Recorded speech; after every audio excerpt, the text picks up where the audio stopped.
Hey guys, tonight we bundle ourselves into a world where frost creeps across timber walls, where thatch drips with frozen dew, and where the hush of a medieval village night presses down heavier than any blanket. You're not strolling through the well-lit corridors of a modern home. You're crunching over icy ground, ducking into low doorways, and catching the smoky scent of peat and pine. And honestly, you probably wouldn't survive this night without help. So it's a good thing we're only imagining. So before you get comfortable, take a moment to like the video and subscribe. But only if you genuinely enjoy what I do here. Drop a quick comment with your location and local time too. I love seeing where everyone's listening from. Now, dim the lights, maybe turn on a fan for that soft background hum, and let's ease into tonight's journey together. Your footsteps sink into packed snow as the sun slides away, leaving only streaks of pink behind the thatched rooftops. The chill is sharp enough to bite your nose, but the village still bustles. Women carrying the last buckets of water from the well, men coaxing reluctant goats into byres, and children tugging at parents' cloaks, already sleepy from the dimming light. No one here owns a clock. Bedtime is dictated by the winter sky. Once dusk swallows the horizon, fires are stoked high, shutters are barred against drafts, and families herd themselves inside, crowding into the warmest corner they can find. You can hear laughter muffled through walls, along with the occasional sneeze or the rattle of pots. Inside one longhouse, the air is dense with wood smoke and the tang of damp wool. You feel the warmth instantly. Though it's not central heating, it's human bodies, animal breath, and a fire that has to last the night. Children wriggle onto bedding strewn along the walls, made of straw sacks stuffed tight and softened with wool blankets if the family is lucky. If not, it's just bare straw, prickly against skin, but better than the frozen ground. Historians still argue whether these straw mattresses were replaced often or left to fester for months. Either way, they're scratchy, and you can imagine the midnight itch. You notice how the fire isn't allowed to roar wildly. It's carefully banked, glowing embers hidden under ash. This way, it smolders slowly, enough to keep a pulse of heat through the night without wasting precious fuel. One mainstream fact is that firewood was scarce in many villages, so families often relied on peat bricks, dried dung, or bundles of brush. And yes, the quirky tidbit you can't ignore. Sometimes cow pats were dried deliberately and stockpiled, becoming both fuel and a running joke among children who had to gather them. Nothing like knowing your bedtime warmth comes courtesy of Bessie the cow. You glance toward the far end of the room, where animals shift and snuffle. Pigs, goats, even chickens huddle in their stalls, separated from the sleeping humans by a flimsy partition. The warmth of their breath mingles with the heavy human air. and you realize it's not only practical but oddly comforting, like sharing a sleepover with the entire barnyard. It also explains why lullabies here might be punctuated by the occasional bleat or cluck. You try not to laugh imagining a baby nodding off while a chicken flaps onto a rafter overhead. Even so, there's a rhythm to this nighttime gathering. Parents settle closest to the fire, children pressed against them for warmth. The youngest might be swaddled, bundled so tightly that they resemble little sacks themselves, tucked under arms or even at the mother's breast for nursing through the night. Older kids jostle for the best patch of bedding, whispering or giggling until stern voices hush them. There's no your room or my room. It's one giant nest of limbs and blankets. Personal space isn't part of the vocabulary here.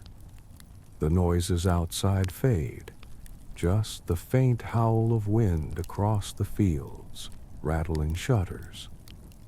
Inside, it's a soft murmur, the occasional cough, the crackle of embers, the sigh of children slipping into dreams.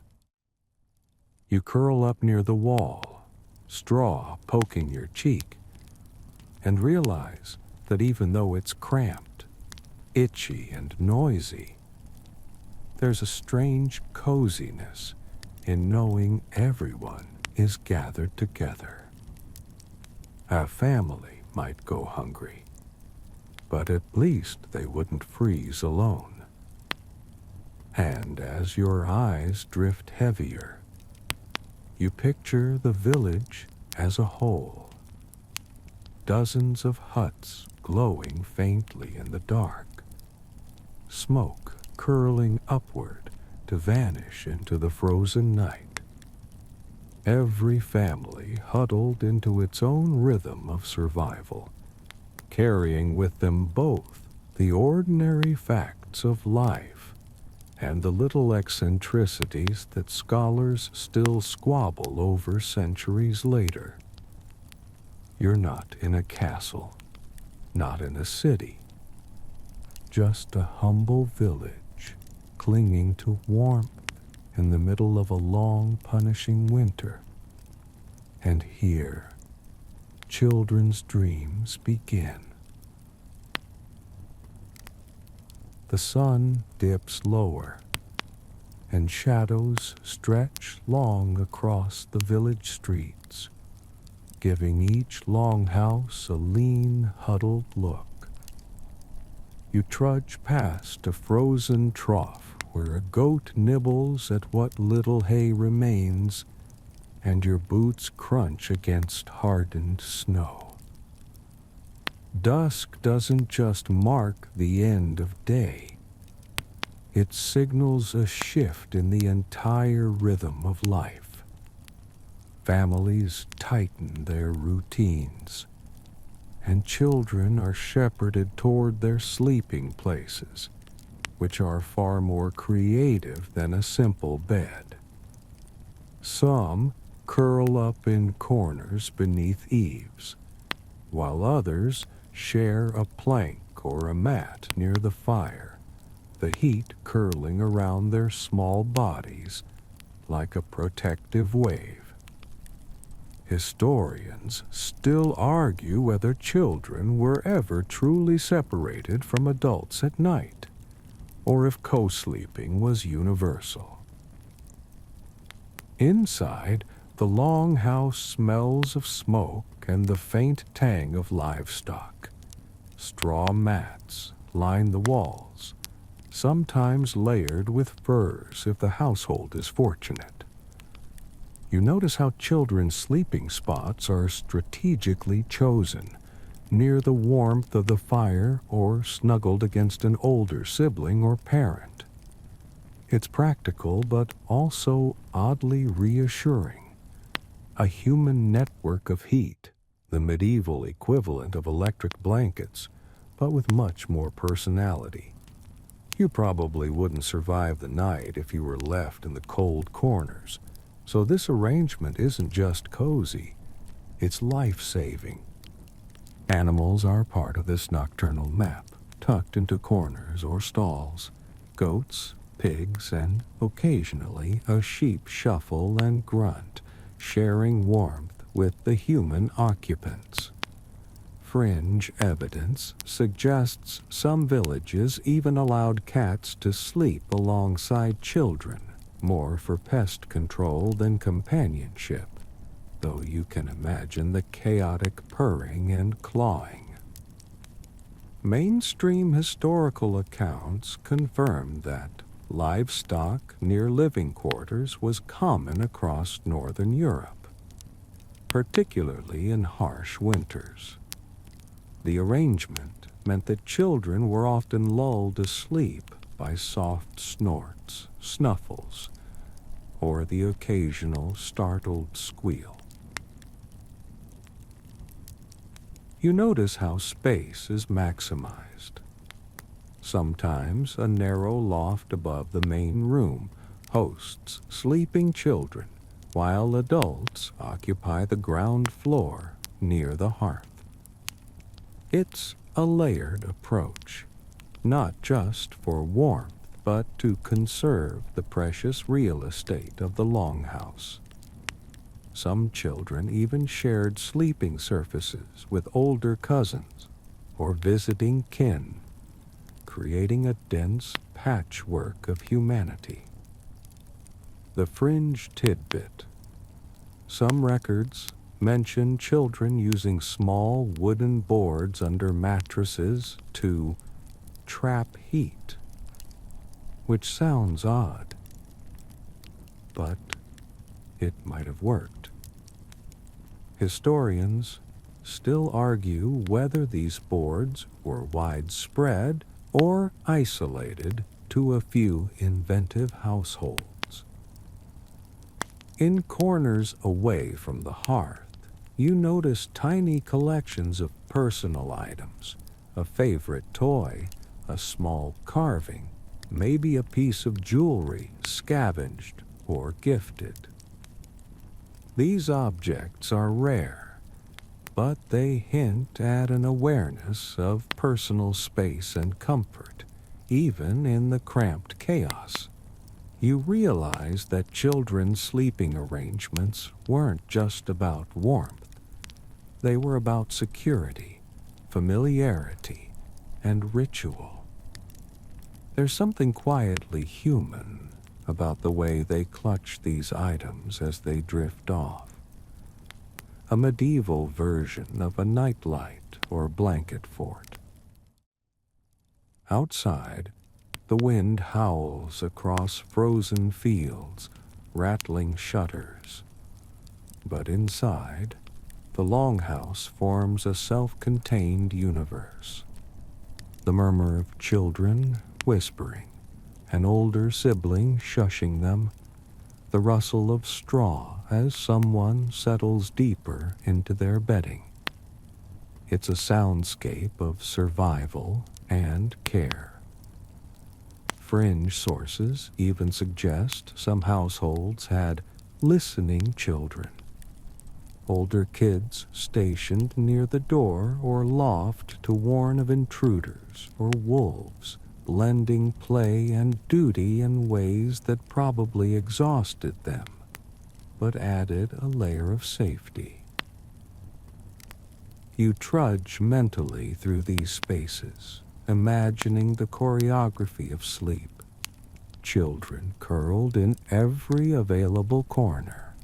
Adults shifted to guard the fire, and animals interspersed to boost warmth and deter pests.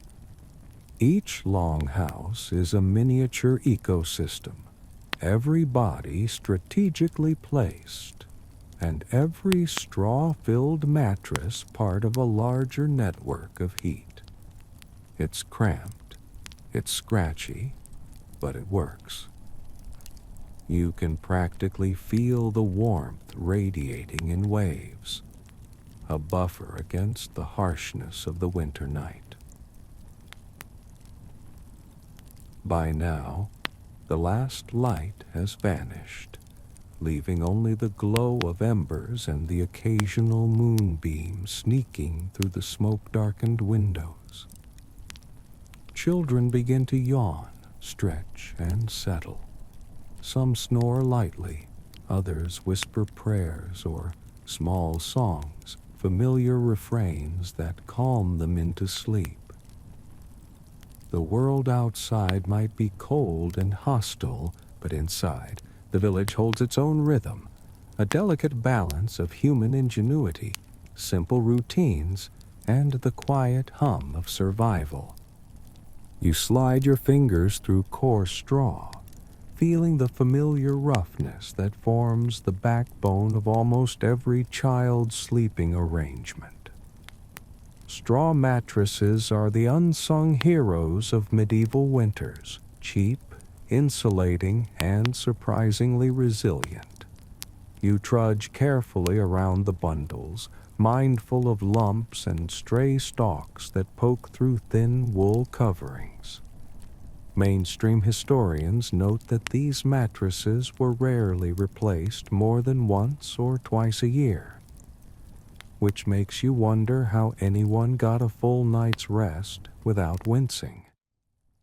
Fringe accounts suggest some families sprinkled herbs like lavender or rosemary among the straw, both for scent and as a supposed protection against nightmares. You can imagine little noses wrinkling at the pungent aroma, half comforted, half horrified. The warmth in the room comes not just from the fire, but from clever human-animal cooperation. You notice the low-lying byres tucked against walls, the goats and pigs nestled just a few feet from children. The animals radiate a steady heat, and their presence reduces drafts. Some households even constructed temporary partitions or raised platforms so kids could sleep near the animals without being accidentally toppled during midnight shuffles.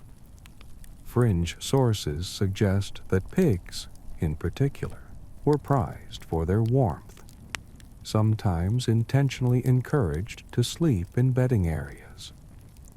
Historians still argue whether this practice was widespread or confined to colder northern climates, but either way, it adds a quirky layer to our understanding of family warmth. You glance at the arrangement. Mattresses lined along walls, children huddled together, adults stationed near the hearth. Everyone's bodies create a patchwork quilt of heat. You can feel the thermal logic behind it. The youngest, smallest children closest to warmest spots. Older kids slightly farther away, and adults forming a buffer near cold doorways or the edge of the fire's reach. Fringe tidbits describe some longhouses experimenting with stratified bedding, layering straw, furs, and wooden planks to trap heat in a surprisingly efficient, if uncomfortable, manner. The smell is a mix of straw, wool, smoke, and animal musk, which is oddly reassuring rather than offensive. You notice tiny burrows in the straw where children have shaped the mattress around themselves, almost like tiny caves. The straw crunches and shifts under your weight. It's a tactile reminder that these are not the soft, feathered beds you're used to. Nighttime squabbles over the best straw corner are common, though adults rarely intervene unless tempers flare. Fringe accounts even suggest that some children trained animals to keep their spots warm, nudging a pig or goat under the blankets before settling in. You hear the soft snuffle of animals moving, the occasional squeak of a goat bedded too close, and the creak of wooden boards under the floor. It's not silent, but it's a comforting symphony if you adjust your expectations. You imagine a child waking briefly, brushing straw from their face, and noticing a glowing ember reflecting in a pig's eye, then drifting back to sleep. The practical considerations of warmth outweigh aesthetic comfort. You could argue this was the earliest form of eco-friendly heating system. Fringe sources mention families placing clay or stone heat banks under the straw, heated during the day near the fire and tucked into mattresses at night. Some historians still debate whether these were truly effective or largely symbolic gestures. Regardless, you can imagine the quiet satisfaction of crawling into a mattress that has absorbed even a fraction of the day's heat of faint lingering warmth against the winter chill. You trudge through the space mentally, children in clusters, adults near the hearth, animals in adjoining corners, the odd herb tucked into straw, and maybe a clay stone radiating heat. Each element contributes to survival, comfort, and ritual. It's crude, yes, and scratchy under your back, but it works remarkably well for the era. You probably wouldn't appreciate it fully until you'd slept on one yourself, but the logic behind it is undeniable, and as the fire crackles low, you notice the first signs of drowsiness spreading through the room, half the children already drifting into the gentle hum of dreams, the straw settling with them. You tug your woolen cloak tighter around your shoulders and watch as families layer garments in preparation for the night. Clothes are not just for display. They are critical insulation against the biting cold that seeps through thatch and timber. Children wear hand-me-down tunics, patched repeatedly, often several layers thick. Some are swaddled, small bodies wrapped in linen or wool, arms snug at their sides like little bundles of hope. Historians still argue whether swaddling was more about warmth or control, but either way, it's clear that babies rarely felt the chill. Fringe accounts even mention miniature nightcaps with tiny animal ears sewn on, presumably to amuse the infants, or to ward off night spirits, depending on whom you ask. You notice the deliberate layering. A coarse linen shirt closest to the skin, then woolen tunics, perhaps a sheepskin vest or leggings. Socks or wrappings of cloth keep toes from freezing, and mittens are tucked near children's heads, ready for midnight retrieval. Some fringe sources suggest that certain families even employed scented oils rubbed into the skin under clothing, thought to preserve warmth or ward off illness. A practice that sounds luxurious in a room so cramped and smoky. Mainstream historians confirm that clothing was precious, often recycled or handed down through generations, meaning that a child's outfit could be years old but carefully maintained. As you trudge mentally through this nightly ritual, you realize that putting clothes on for bed isn't just dressing, it's choreography.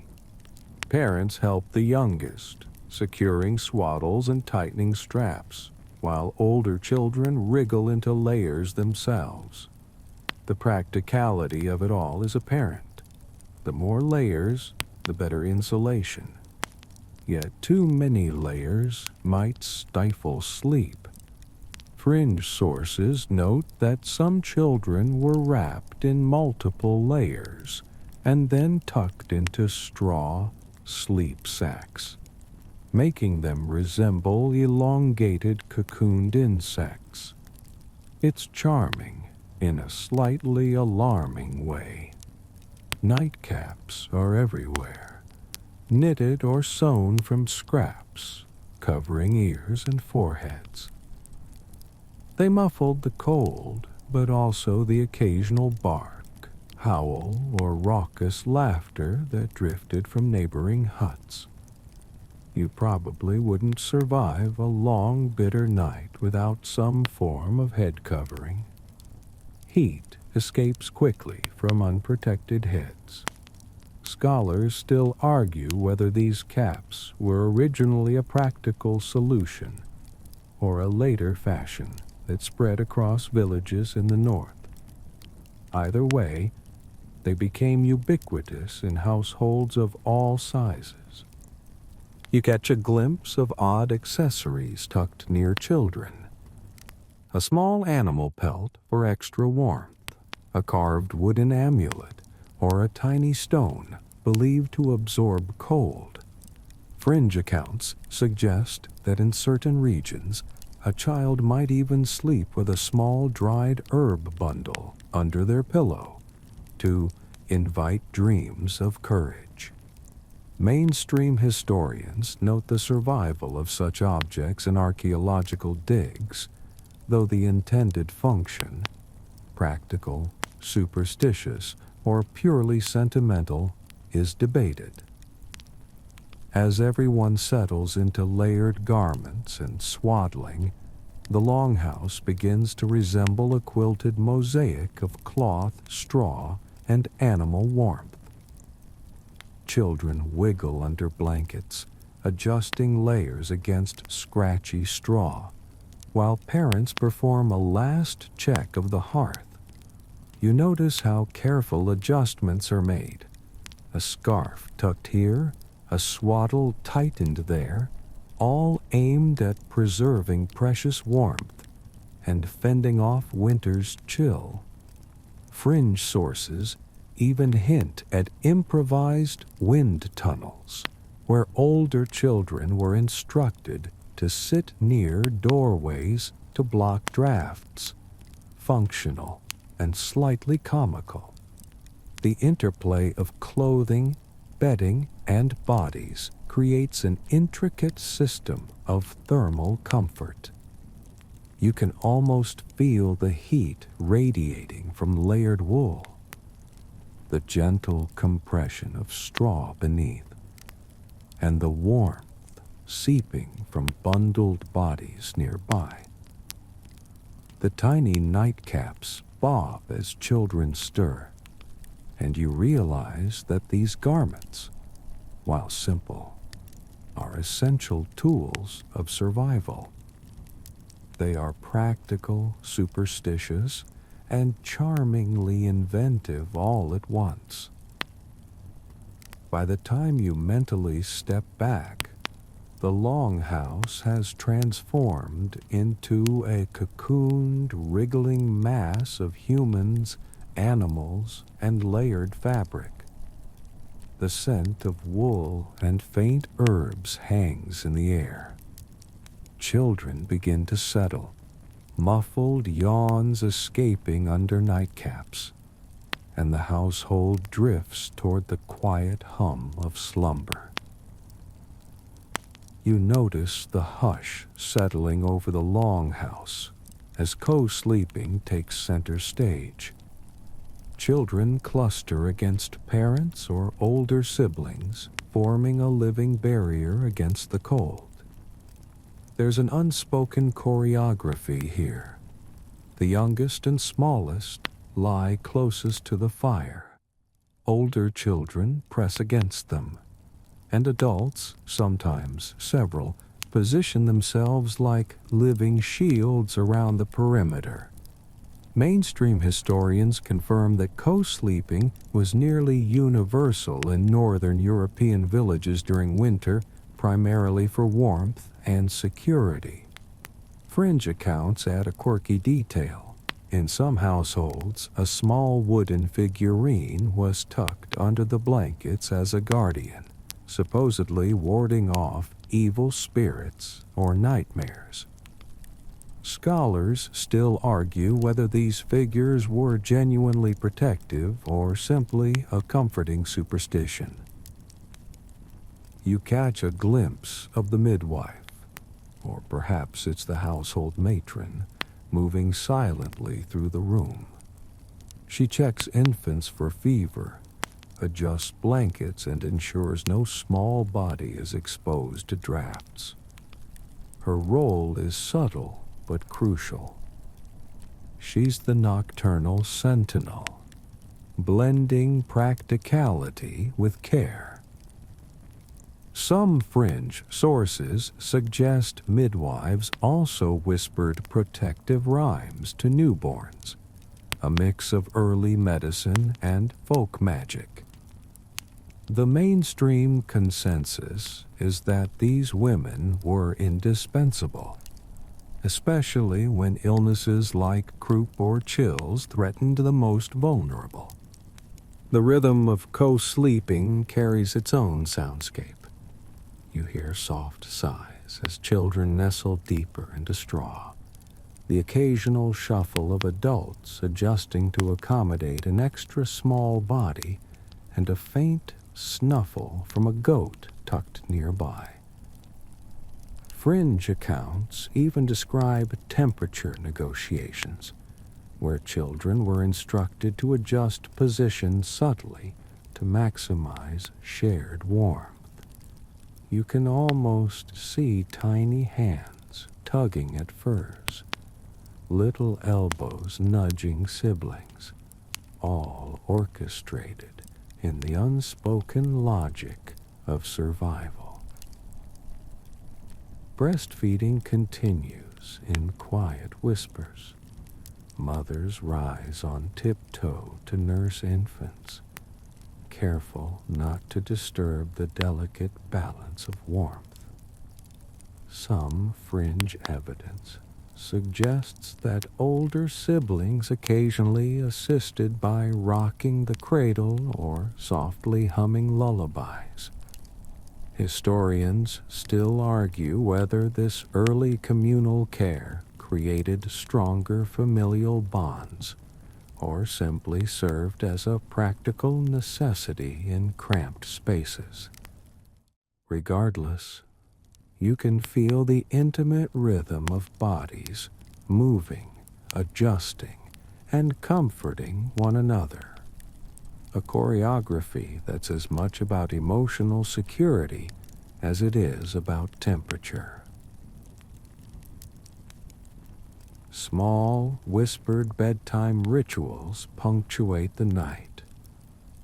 You notice children tracing tiny patterns in straw with their fingers, murmuring short prayers, or clutching objects tucked under their pillows. Fringe sources even mention the occasional child placing a small shoe or coin under the mattress to invite good dreams, though the reasoning behind it varies from protection to simple superstition.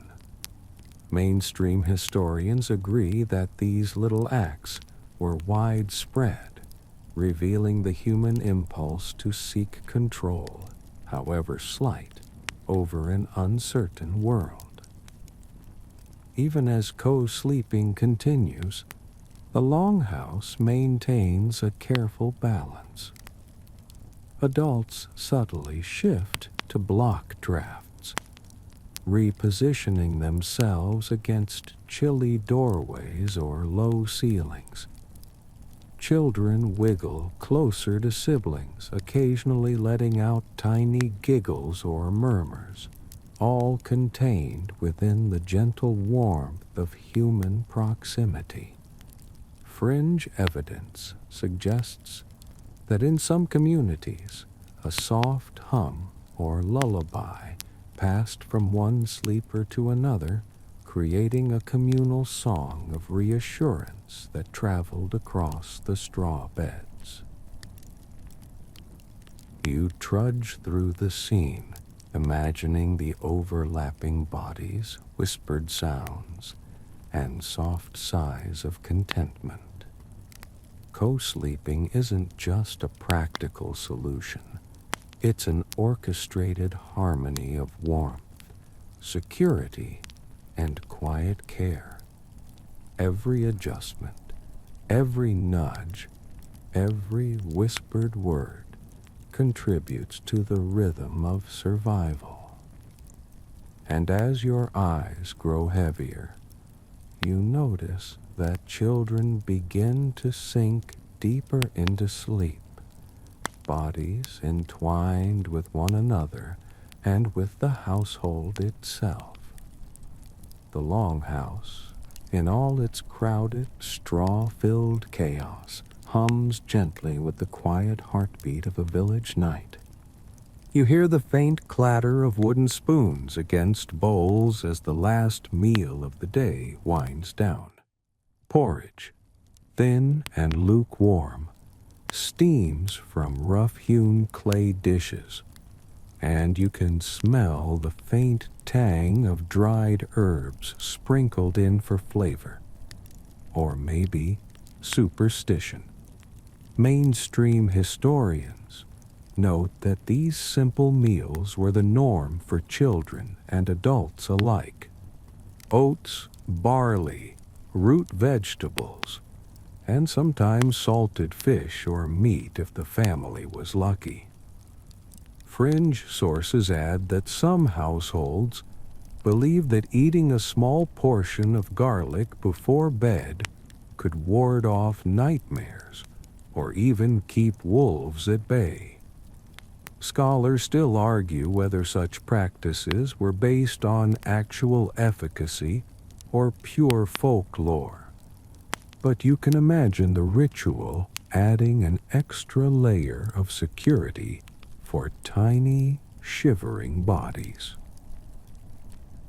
As the night deepens, a few older children or adults remain by the fire, tending embers or stoking small logs to maintain a gentle heat. The act is almost meditative, a soft scraping of ash, a delicate placement of twigs, and the flicker of orange light painting faces with warmth. Fringe accounts suggest that in some villages a child was assigned as an ember watcher, ensuring that sparks didn't escape and that everyone's bedding stayed safely warm. Mainstream historians confirm that managing fire at night was a critical survival skill, especially when temperatures plunged far below freezing. You notice the slow, measured consumption of food, small bites, careful chewing, and a silent understanding that this is more than nourishment. It's preparation for the night ahead. Fringe evidence hints that some households included a tiny portion of cold porridge in the child's bedding area, supposedly to invite pleasant dreams or to satisfy a lingering hunger during the night. Whether this actually worked is unclear, but the fact that it persisted across regions suggests a powerful blend of practicality and belief. Even as children finish their bowls, the sounds of supper fade into the night. You can hear hushed whispers, the clink of wood against wood, and the occasional soft sigh of contentment or fatigue. It's a lullaby of sorts, a signal that the world outside is cold and unyielding, but inside the longhouse, rhythm and routine hold sway. Fringe sources note that families sometimes sang short refrains or prayers as they ate, reinforcing a sense of order and calm. Tiny rituals designed to turn mundane tasks into comforting ceremonies. Once the bowls are cleared, attention shifts entirely to warmth. Children stretch out across straw mattresses, adjusting blankets and furs to block drafts. Adults reposition near doorways, chimneys, or windows, optimizing heat distribution. Fringe evidence even suggests the use of small stones heated during the day and tucked into bedding, a primitive but surprisingly effective form of radiant heat. Historians still argue whether these techniques measurably improved survival rates, but their persistence in the archaeological record tells you that families believed in them. You notice the interplay between ember watching and human warmth. The fire is kept just high enough to radiate steady heat without consuming the limited fuel supply. Children cluster near adults or siblings, the warmth from bodies and embers merging into one gentle, encompassing wave. Fringe accounts hint at subtle games. A child might quietly nudge a sibling or gently tug at a blanket, rituals of play doubling as strategies for mutual warmth. Mainstream evidence supports the idea that social bonding and survival were inseparable, particularly during long, harsh winters. As the night stretches on, the household settles into a quiet cadence. Children's yawns grow longer, the soft hum of whispered words fades, and embers glow low but steady. The last meal consumed, the fire tended, and the bedding adjusted. Everyone drifts into a rhythm of warmth and drowsiness. Outside, wind rattles the thatch, but inside, the combination of human bodies, layered clothing, straw mattresses, and the soft glow of embers forms a buffer against the cold. You trudge through the scene mentally, feeling the contentment and security that comes after a meal, knowing that nourishment and warmth now set the stage for sleep. You feel the chill creeping back as the night deepens, and with it comes the reality of winter illnesses. Children cough softly, their breath misting in the cold air, and parents move quickly to adjust blankets or press a warm hand to a fevered brow. Mainstream historians note that common ailments included croup, chills, and mild infections, exacerbated by close quarters and thin clothing.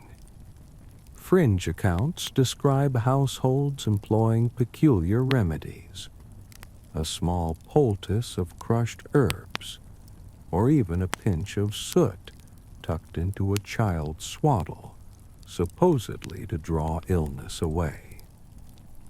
Scholars still argue whether such practices offered any real medical benefit or functioned more as psychological reassurance. You notice the careful attention to small details. Adults sniff the air, listening for irregular breathing, while children press closer to siblings or parents for warmth. Fringe sources suggest that some households incorporated charms or tiny symbols carved into wood or bone, believed to protect the sick from malevolent spirits that thrived in the dark. It sounds odd, but when you imagine a child shivering, a tiny carved animal in hand, the comfort seems real. Mainstream evidence confirms that ritual, however superstitious, often blended seamlessly with practical care. You trudge mentally through a scene where the longhouse becomes a blend of vigilant guardianship and nightly superstition. Parents murmur softly, adjusting clothing and bedding, sometimes whispering protective prayers over small children.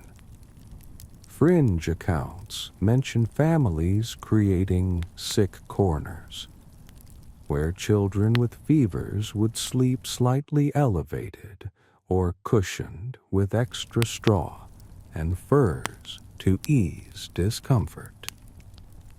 Historians still argue whether this was a deliberate health practice or simply a folk-derived method that happened to coincide with minor relief. The household's attention to illness isn't limited to children. Animals, too, receive care, with goats or pigs occasionally separated if they show signs of distress, or encouraged to stay close to help radiate warmth to nearby children. Fringe tidbits describe families believing that the health of animals was tied to the fortune of the household, including the wellness of children. A goat that shivered too much might be coaxed into a straw nest near a child, providing comfort to both. You notice subtle rituals extending beyond medicine. A whispered rhyme, a soft touch to a fevered forehead, or even a quick glance at a small wooden charm tucked under a pillow. Mainstream historians note that these gestures served as early forms of monitoring and comforting, but fringe accounts insist some charms were believed to actively fight off disease spirits. Scholars still argue whether these charms were primarily symbolic, psychological, or thought to have direct protective power. The longhouse moves through the night in this delicate balance. Children toss and turn, breathing shallowly if ill, while adults respond with practiced attentiveness. Fringe reports even describe the use of gentle songs or humming to calm the sick, a soothing vibration thought to carry healing properties. The household's rhythm of care, warmth, and superstition weaves together into a cohesive strategy. Human ingenuity, intuition, and belief combining to keep winter ailments at bay as best they can. As the fire burns low and the embers glow faintly, you feel the tension of winter illness interwoven with warmth and comfort. Each child nestled in straw, each parent vigilant and quiet, creates a network of protection. Outside, wind rattles the walls, but inside, vigilance and care form a shield, imperfect but heartfelt. You trudge through the quiet room, sensing the blend of practical medicine and protective ritual, and recognize that even in hardship, families created a rhythm of hope, warmth, and survival.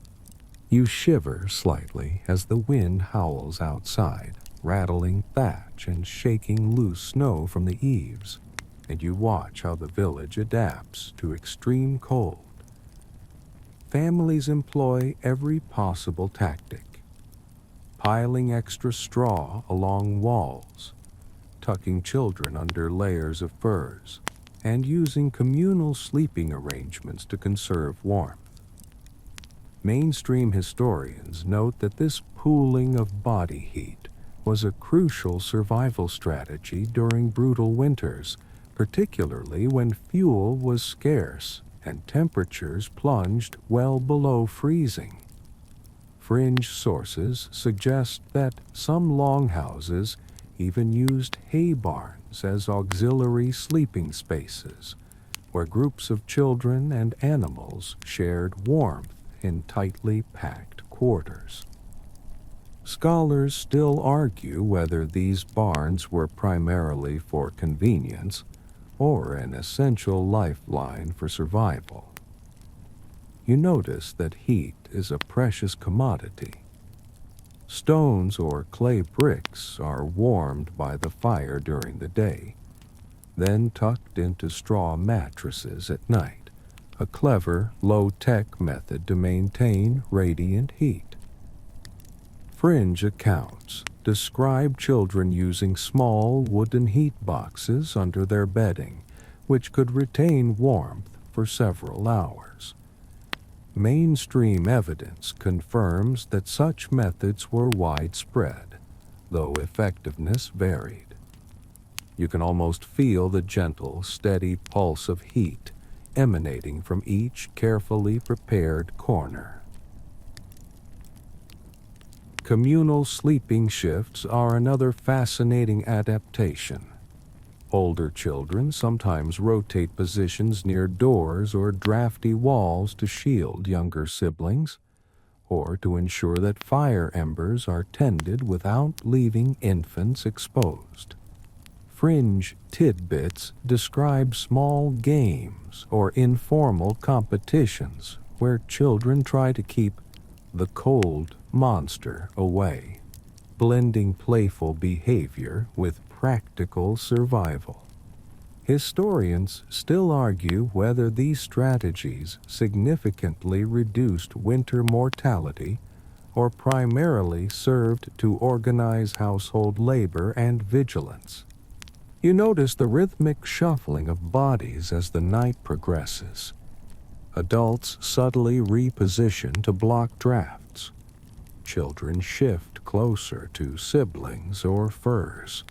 Fringe accounts even hint at households constructing temporary partitions or straw walls within the longhouse to trap heat in sections, creating mini microclimates within the same room. Mainstream historians acknowledge that such ingenuity was often born of necessity, driven by both climate and limited resources. Animals remain central to the system. Goats, pigs, and occasionally sheep provide warmth, and their presence is carefully managed to maximize thermal benefit.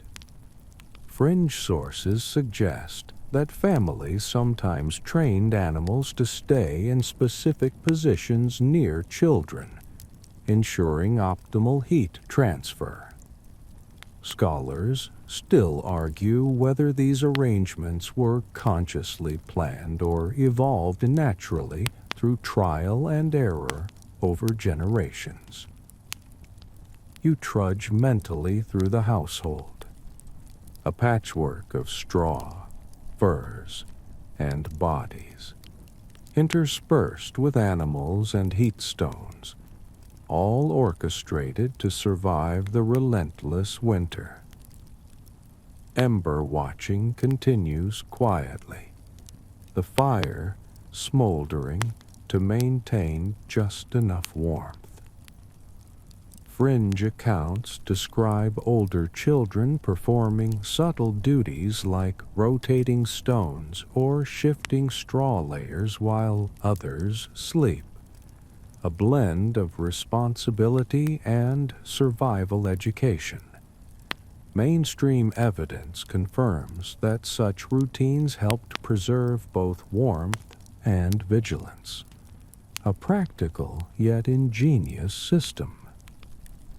By the time the longhouse falls into a rhythm, the extreme cold outside seems less threatening.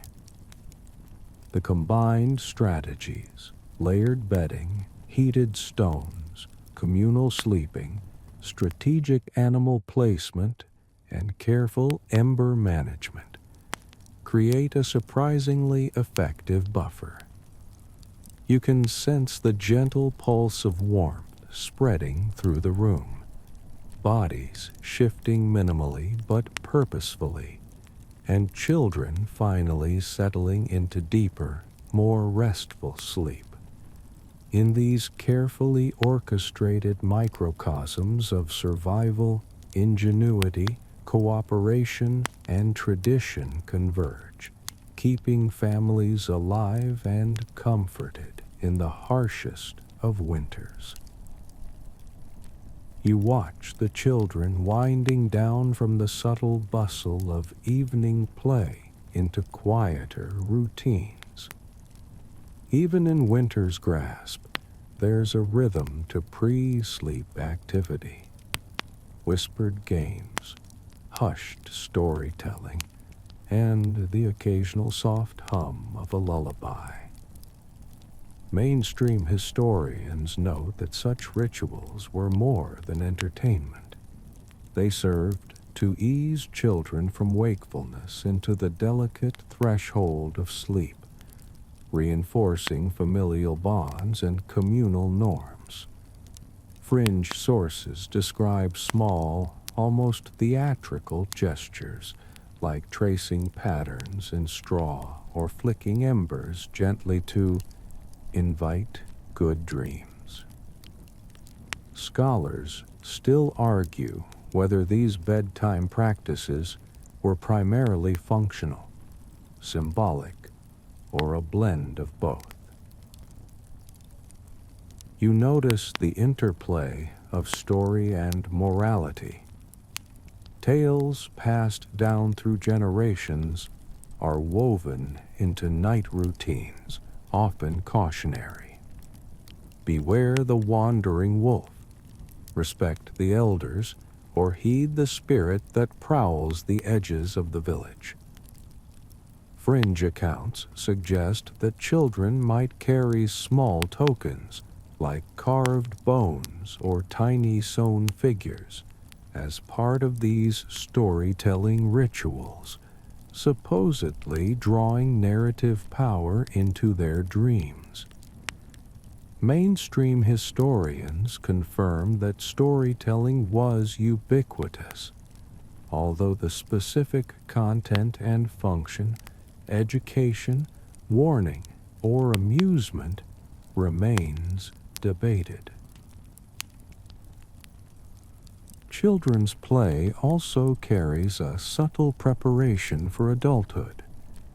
Soft wrestling, chasing games near the fire, or pretending to herd animals mirrors real-life tasks they'll encounter in their small, frost-bitten world. Fringe tidbits even suggest children would practice keeping warm, curling under shared furs or shifting positions to mimic heat conservation strategies. Scholars still argue whether these games genuinely improved survival skills or simply amused the young. Either way, the patterns reinforce lessons in cooperation, spatial awareness, and attention to warmth. You feel the hush settling over the room as the stories and games fade. Older siblings sometimes hum repetitive tunes, while younger ones fidget in the straw, adjusting blankets or clutching small charms. Fringe accounts describe these rituals extending to shared dreams, whispered encouragements or little challenges meant to influence the subconscious. a practice that might sound eccentric to modern ears, but made sense in a world where imagination and survival were intertwined.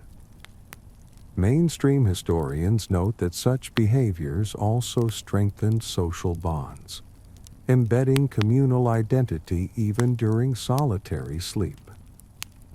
Night lessons continue subtly. Children repeat small prayers, recite poems, or mimic the adults' whispered instructions for tending fire, caring for animals, or navigating drafts. Fringe evidence mentions whispered warnings to younger siblings about staying close or shunning imaginary night spirits, merging instruction with folklore. Scholars still argue whether these rituals had a measurable effect on survival or were largely ceremonial, but you can see their emotional and social utility. You notice how all these elements, play, stories, rituals, and whispered instructions, blend into a soft lull. The longhouse becomes a microcosm of training, bonding, and comforting, where every action prepares children for the night and for the seasons to come.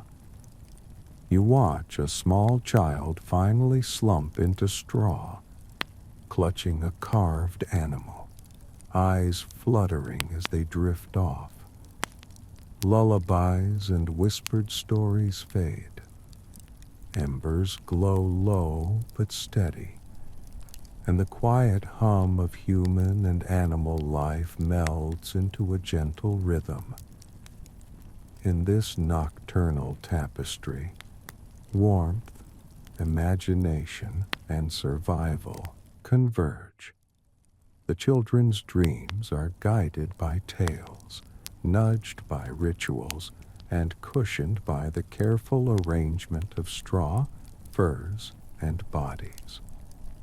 You trudge through the scene mentally, sensing the layered textures of sound, warmth, and comfort that carry the young from wakefulness into sleep. The longhouse, a chaotic yet carefully orchestrated ecosystem, hums with life even as it rests, blending practical survival with the subtle magic of stories, songs, and nightly lessons. You feel the first hints of dawn brushing the horizon as the longhouse begins its slow transition from night to morning. Outside, snow glimmers faintly in the growing light, and the wind's howl softens to a low murmur. Inside, the household stirs with subtle movements. Children stretch under layered furs. Older siblings shift to check the fire, and adults yawn quietly, adjusting blankets around themselves and the youngest. Mainstream historians note that medieval villages relied on natural light and routine rather than clocks, meaning wakefulness often coincided with the faintest glimmers of sun or the demands of tending animals. Fringe sources even suggest that some households trained dawn children to wake first and stir embers, a tiny rotation of responsibility that helped everyone survive the coldest hours. Scholars still argue whether such practices were structured or arose organically. You trudge mentally through the scene, noticing the gentle choreography of morning. A child nudges a sibling. Parents rise carefully to avoid cold drafts, and the smell of residual smoke from overnight fires mixes with the faint tang of livestock. Fringe accounts describe families employing soft whistles or taps to wake children, intended to rouse without shocking merging practicality with a subtle attention to comfort. Mainstream evidence confirms that these gentle methods were common, especially for infants and the sick, allowing the household to transition smoothly from rest to activity. Breakfast preparations are underway. Porridge is reheated, thin broths are stirred, and a few lucky households enjoy the remnants of salted meat. Children sit in clusters, rubbing sleep from their eyes and occasionally sneezing as they stretch. Fringe sources describe a subtle ritual of shaking off frost from bedding and clothing before sunrise, almost a prelude to activity that blends practical cleaning with an inherited belief in warding off lingering spirits of the night. Scholars still argue whether such customs had symbolic significance or purely hygienic intent. The longhouse hums with quiet, purposeful energy. Animals stir, some nudging children awake for warmth or sustenance, others shifting to forage straw or scratch against walls. You can almost feel the pulse of life as the household rebalances. The night's stillness gradually replaced by movement, murmur, and planning. Fringe tidbits note that older children sometimes recite short rhymes or prayers at sunrise, reinforcing social and spiritual routines before the day fully begins. Mainstream historians recognize this as part of the holistic rhythm of village life, blending practicality with tradition. Even as the morning light grows stronger, the warmth built overnight lingers. Bodies are stirred, blankets adjusted, and straw rearranged, preserving as much heat as possible before tasks pull everyone outside. You notice subtle bonds forming. A parent nudges a child closer. Siblings huddle together. And the collective effort of night and sleep extends into the first chores. Fringe evidence suggests that some longhouses had morning shifts where children were assigned to stoke embers, tend animals, or prepare simple meals, a practical continuation of nighttime responsibilities. Scholars still debate whether these roles were primarily educational, survival-driven, or a mix of both. As the household transitions fully into daylight, the atmosphere softens. The sense of security, warmth, and care cultivated over the night gradually releases into morning activity. Children stretch and yawn, still wrapped in remnants of furs and blankets, while adults move efficiently to start the day. The longhouse, once a cocoon of sleep, becomes a stage for renewed labor, play, and learning. You trudge mentally through these early movements, appreciating the delicate orchestration that made surviving the harshest winter nights not only possible, but through stories, rituals, and shared warmth, gently comforting. You feel the village breathing slowly as the first pale light of day spreads across snow-dusted rooftops. The hush of night lingers in corners, where embers glow faintly, and the longhouse seems to exhale after the quiet tension of winter. Imagine children still nestled in straw, their breaths soft and even, small hands curled around treasured charms, or swaddled tightly against siblings, The scent of wood smoke and animals hangs gently, fading into the crisp morning air that will soon carry the household into daily tasks. Each movement, each adjustment of blankets or fur has contributed to a rhythm of survival and comfort, leaving the room gently humming with residual warmth.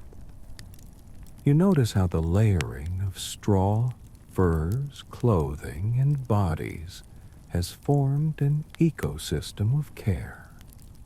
Every shift, every nudge, every whispered word through the night served a purpose: warmth, vigilance, security, and emotional comfort. Even the quirks and fringe practices, herbs tucked into straw, heat stones placed beneath mattresses, tiny charms clutched in small fists, have contributed to a protective cocoon. Historians still debate the extent of their practical efficacy, but the intention, the care behind each action, is palpable. The longhouse now carries a soft, lingering energy, a testament to a night managed carefully and patiently. You can almost hear the muted echoes of lullabies and whispered tales, the rustle of straw as children shift in sleep, and the subtle sigh of adults finally allowing themselves to relax. Outside, frost glints in the first light, but inside, warmth persists, a gentle counterpoint to the cold world beyond the walls. And as you let the scene settle, you feel the pulse of this simple ancient life, the fusion of practical survival, human ingenuity, and small comforts. Children's dreams, guided by stories and rituals, are cushioned by heat and care. Parents and siblings maintain a delicate harmony, a living rhythm that softens the harshness of winter. You trudge through the mental image, savoring the textures, smells, and subtle motions that make this quiet, nocturnal world so soothing. Now, the night has fully released its hold, leaving a calm, tender warmth that drifts through the longhouse. You can imagine stepping back, letting the room's collective exhalation lull you further, carrying the memory of straw, furs, stories, and gentle supervision into your own restful sleep.